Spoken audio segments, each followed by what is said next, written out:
Ya, bahkan kadang-kadang untuk bangunan tempat yang suci, bangunan yang dianggap untuk ibadah dan lain sebagainya. Kadang mintanya di pinggir jalan. Pernah tanya, yang diminta ini orang apa?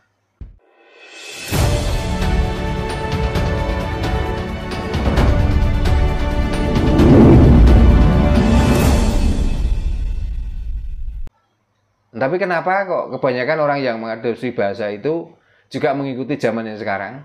Orang lain naik mobil juga, orang-orang yang menyampaikan hukum itu juga naik mobil akhirnya. Kok nggak pernah digali apakah mobil ini dilarang, apakah mobil ini diperintah? Kok nggak pernah? Apakah makan di warung, apakah ada keterangan bahwa rajungan itu bisa dimasak kare di dalam kitab itu? Tapi begitu ada kerajungan masak kare kok dia tidak lari ke kitab? Ini diperintah atau tidak? Makanya kembali lagi, setiap konten monggo sedulur-dulur ayo waras. Betul. Gitu loh. Supaya kita tuh nggak selalu edan. Berarti intinya gini Pak ya, uang hasil korupsi, hasil kerja mucikari, hasil judi itu menurut asli Pak Darno bukan uang haram. Uang itu kan alat tukar toh. Nggih.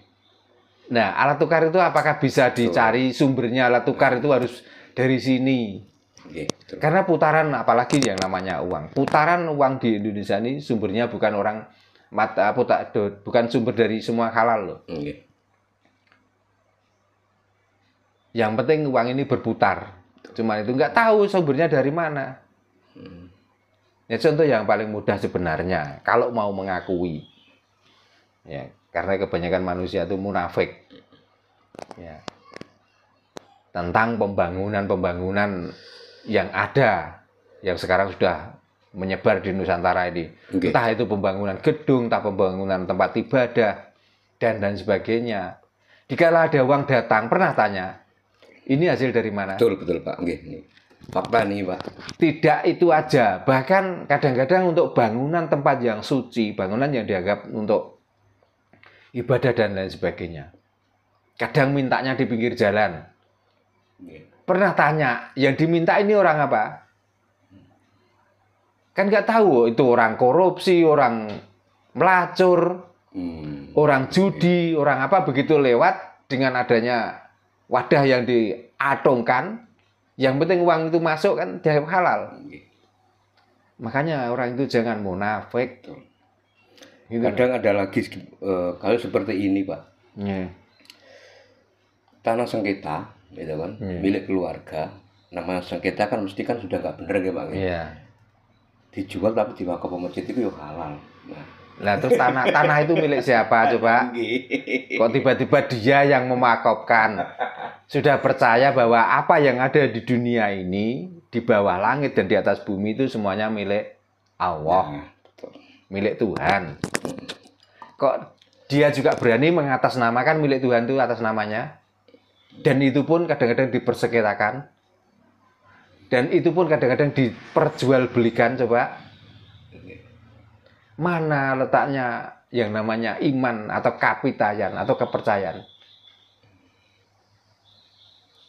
Makanya kalau dilihat dari sisi lain ya, tanpa sisi agama, sebenarnya orang yang hidup di dunia ini semuanya kafir kok. Kufur tentang nikmat yang sudah diberikan itu loh. Sebenarnya kalau kita tuh nggak pakai rasa, tanpa kita tuh berkesadaran yang sangat tinggi, bisa-bisa kita itu bahkan bukan kafir lagi. Kira-kira buyute kafir kalau nggak canggai kafir malahan. Karena kita tuh sering ingkar dengan keberadaan kita itu sendiri. Makanya orang itu kolo-kolo. Satu, seringlah datang ke kelahiran bayi. Yang kedua, sering-seringlah datang ke pemakaman jenazah. Supaya kita itu sadar, itu loh sebenarnya kita itu. Asal mula dan akan kemana, itu seperti itu loh. Tapi kenapa begitu kita lahir dengan posisi telanjang, dengan berlumuran darah, berlumuran kotoran. Begitu kita sudah dibalur dengan pakaian, sombongnya minta ampun. Baru mempunyai jabatan, kedudukan. Sudah, apa kalau bahasa Jawanya itu, pangwoso kinaryo godo. Untuk alat, untuk menekan orang lain dikala dia berkuasa. Coba di saat dia itu sudah diakui bahwa dia adalah orang yang berilmu, orang yang mempunyai kawaskidan yang lebih tinggi. Jalannya saja sudah sombong, apalagi ucapannya. Jalannya boleh sombong. Dia bisa jalan sendiri, tapi kenapa minta dikawal orang lain? Coba. Minta disembah-sembah orang lain. Makanya tangan ini tempatnya kotor. Tapi kenapa begitu bersalaman minta dicium? Coba. Begitu kok dinamakan orang suci, orang alim. Ya enggak berilmu malahan. Ya salaman, wajarnya kita bersalaman ya. Sudahlah berpegangan dengan tangan. Masa dengan berpegangan tangan tanpa dicium itu merontokkan jabatan kita atau keluhuran kita toh? Kira-kira kan enggak. Karena luhur dan tingginya derajat manusia itu bukan letaknya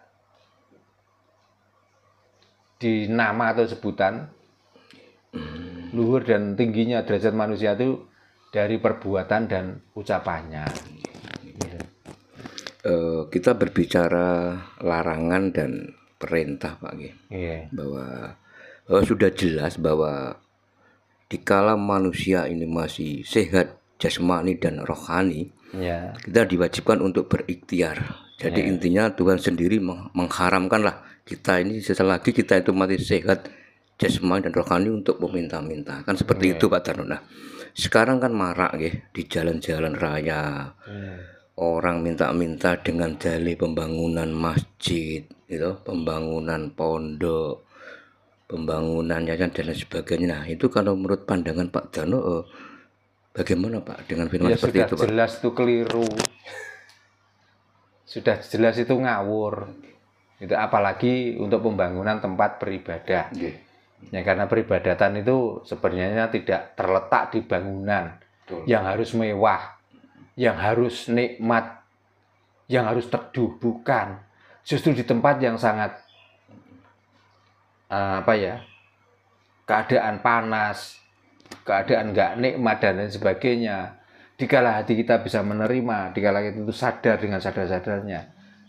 Jangankan di bawah bangunan yang mewah, bahkan di tengah-tengah hutan belantara, kita tuh malah menemukan kesejatian diri kok. Malah. Terus sekarang, dengan adanya tempat-tempat peribadatan, entah itu dibangun dengan uang sendiri ataupun uang sumbangan dari orang banyak, dengan mewahnya, dengan megahnya, fungsi dari bangunan itu apa? Coba. Zaman dulu, zaman belum seperti ini, ada di salah satu desa itu yang musolanya itu masih musola geladak. Ya, dengan atap yang seadanya, belum ada genteng, masih menggunakan welit orang Jawa. Itu siang malam itu nggak pernah sepi dari orang, dan kiai-kiai sepuh, kiai-kiai desa tidak pernah berhenti-henti mengajarkan tentang tata krama, tentang budi luhur, tentang cara untuk menghargai orang lain, dan dia merelakan diri untuk mengabdi, untuk memberikan ilmu pada orang-orang yang ngaji di situ, sehingga orang itu sampai paham dengan bahasa orang lain, sampai dia paham dengan cara menyembah dan lain sebagainya. Tapi kan kiai-kiai desa, orang-orang yang memang tulus dari hatinya untuk mengajarkan tentang kepribadian yang tinggi itu kan tidak banyak yang peduli. Tapi setelah orang itu terdidik, makanya sekarang itu ya, dengan adanya ulama-ulama besar yang ngalor ngidul setiap di mimbar diikuti dengan jamaah yang banyak. Apakah dia yang berilmu? Apakah dia yang mengajarkan? Atau apakah dia yang termasuk orang yang menyiarkan tentang agama? Bukan. Itu orang-orang yang sudah beragama, yang sudah belajar dari kiai-kiai desa. Yang waktu itu rela untuk mengajarkan tentang Iqra, tentang juz amma, dan lain sebagainya. Tentang mengajarkan waktu dia belum mengenal sholat, sehingga dia tahu tentang sholat. Dan orang yang sudah di mimbar-mimbar ini hanya mengulas saja. Bukan dia yang berhasil. Tapi kiai-kiai desa, kiai-kiai yang tidak punya nama, kiai-kiai yang tidak pernah dihargai, itulah sebenarnya yang mengajari mereka. Nah, orang-orang itu apa? Dia hanya mempopulerkan namanya saja. Dan pengikut-pengikutnya itu sebenarnya apa? Pengikut-pengikutnya itu sebenarnya ibarat jualan yang itu marketingnya untuk merekrut orang banyak untuk mengikuti orang itu. Kalau dilihat dari keberhasilan orang-orang itu, sebenarnya dia itu hanya mencomot keberhasilan kiai-kiai desa, orang-orang yang mengajarkan dengan ketulusan hatinya, dengan keikhlasannya, tidak pernah dibayar. Dia ikhlas untuk membagikan ilmunya. Hanya ya orang-orang itulah yang berhasil sebenarnya. Pahlawan tanpa tanda jasa. Nah, yang selalu gembar-gembor di podium dengan dikunjungi orang banyak, apakah itu dianggap orang yang berhasil? Tidak sama sekali. Sebelum kita datang ke masjid, otomatis belajarnya juga di musola atau di langgar. Nah, yang mengajarkan di langgar siapa? Apakah orang yang setiap Jumat khotbah itu? Kan bukan. Bukan, Pak. Yang khotbah itu hanya mengulas orang sudah jadi di situ dikhotbahi. Copy paste, Pak, bahasane sakniki nggih. Nah, makane. Lah mestinya kita melajari orang itu yang tidak paham, yang tidak tahu sama sekali, kita ajari dari nol sampai dia itu paham. Itulah yang dianggap orang berilmu atau ulama atau orang yang berhasil untuk membawa orang dari sisi bodoh menjadi sisi pintar. Lah orang yang mempunyai gelar besar, termasuk pondok-pondok pesantren, sebelum masuk pondok pesantren ini sudah diajari loh. Karena saya nggak pernah kok lihat pondok pesantren itu mengajarkan Iqra, itu nggak pernah. Anak-anak yang masuk ke pondok berarti dia sudah belajar juz amma, belajar Iqra dulu ke kiai-kiai desa loh. Tapi kan yang punya nama besar kan akhirnya orang yang tinggal meneruskan toh. Nah, orang yang mengawali ini, yang mengawali, jangankan kok mobil, sepeda motor saja nggak punya. Jangankan sepeda motor, kadang-kadang sepeda ontel wis gak ono selebore, gak ono patengkase, ontele wan kadang-kadang diganti ontel kayu. Saking ikhlasnya. Tapi setelah dia paham dan dia mampu, akhirnya perginya ke yang punya mobil, bayar pula. Tapi kalau nanti sudah pandai bener, yang berhasil bukan kiai yang ngajari awal. Makanya untuk apa tempat-tempat ibadah dibangun semegah itu, semewah itu, kalau hanya intinya, kalau saya mohon maaf, memang kenyataannya seperti itu. Kelihatannya itu pameran bangunan. Betul. Gitu. Betul, Pak. Jadi yang perlu dipikirkan bangunannya apakah isinya. Kalau saya mendingan isinya yang perlu dibangun. Mentalnya orang-orang yang menempati bangunan yang mewah itu loh yang penting. Karena belum tentu orang yang menempati bangunan yang mewah itu mentalnya juga mental yang bagus. Karena tiap 1 minggu sekali diceramai seperti itu,